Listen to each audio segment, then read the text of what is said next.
to a lecture in a social studies class. Today I'd like to introduce a classic theory called the prisoner's dilemma.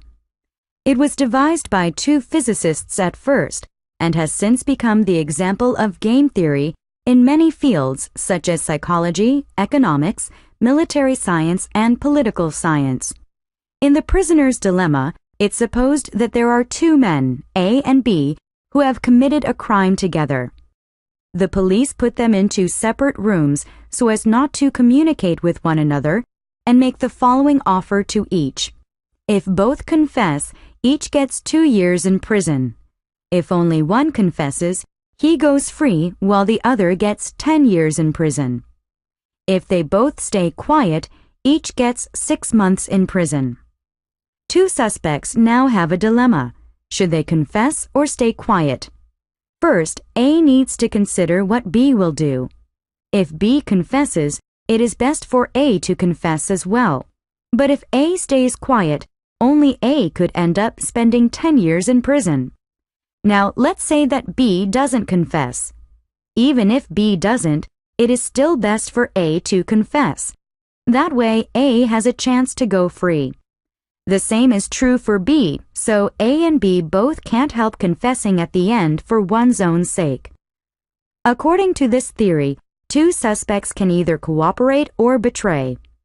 If the two suspects cooperate together, they could get the best benefit. But in many cases, people usually end up defeating each other because they are concerned only about their own interests. 1. What can be inferred about the prisoner's dilemma?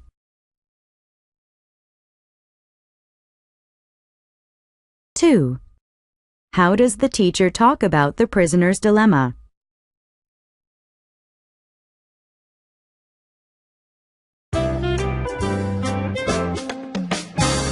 E. Listen to a lecture in a zoology class. Here is a riddle for you. This is a large, hard-skinned reptile with a big jaw and sharp teeth. It mainly lives in and near the water in the hot, wet parts of the world. What animal is this? Some of you may think it's a crocodile. Some of you may think it's an alligator. Actually, it could be both. Because they are both crocodilians, they look very similar, don't they? It's not easy to distinguish the differences between crocodiles and alligators. However, there are a few ways to tell them apart. Today, I'd like to focus on three main features: their appearance, their skins, and their habitats. Speaking of appearance, firstly, it is difficult to discriminate between them. In both, their eyes and ears are placed on top of their heads, so they can see and hear very well while the rest of their bodies are underwater. However, they have noticeable differences: their snouts and jaws. Crocodiles have a narrow V-shaped snout, whereas alligators have a wider U-shaped snout. As for their jaws, crocodiles' upper and lower jaws are about the same size. When crocodiles close their mouth, their upper and lower teeth interlock.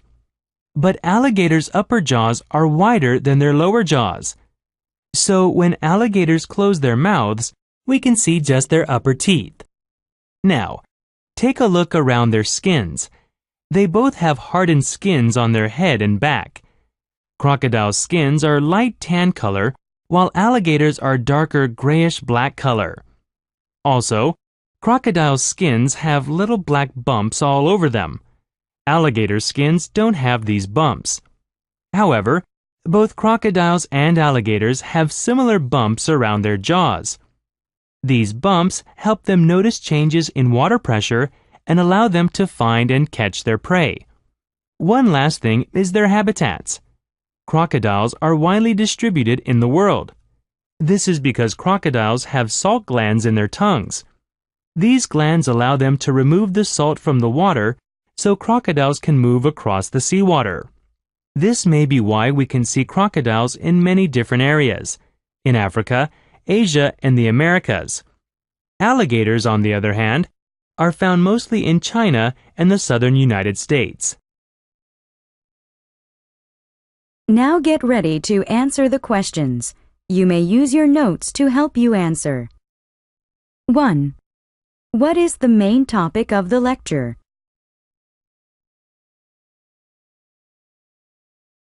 2. How does the teacher talk about the appearance of crocodiles and alligators?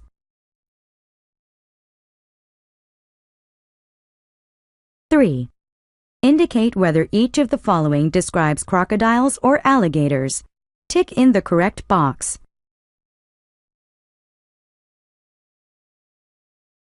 4. What can be inferred about alligators' teeth?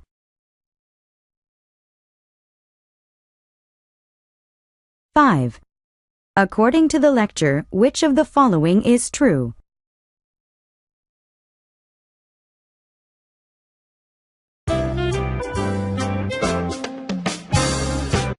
Listen to a conversation in a social studies class.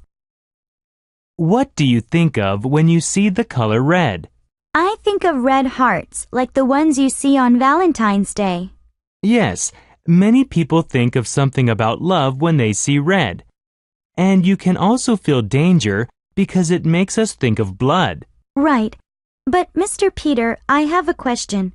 Last month, I went to a Chinese wedding and I saw many guests carrying red envelopes. Is there a reason that the envelopes were red? Yes. In China, red means good luck and celebration.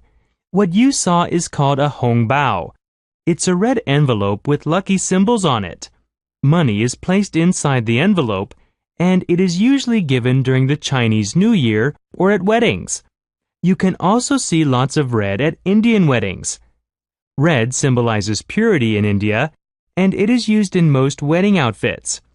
As you know from the above, the color red has various meanings in different nations. This is called color symbolism. It may be related to the cultures and religions. That's very interesting. Could you tell me more examples of color symbolism? Let's see. In Eastern culture, yellow is a symbol of wealth and power. That is because yellow is used to be the color of the emperor. But in Western culture, purple has this meaning.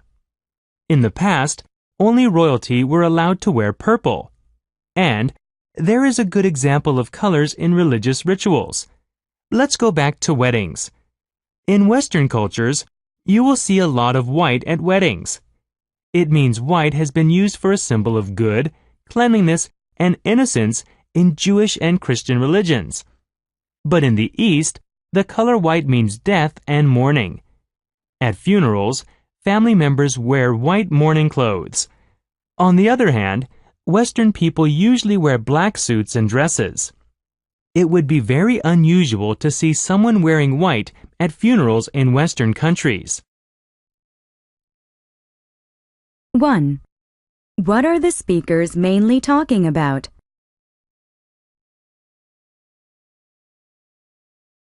2. What is probably true about the red envelopes?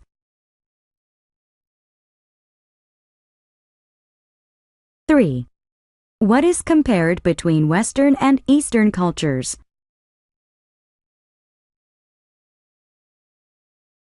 4.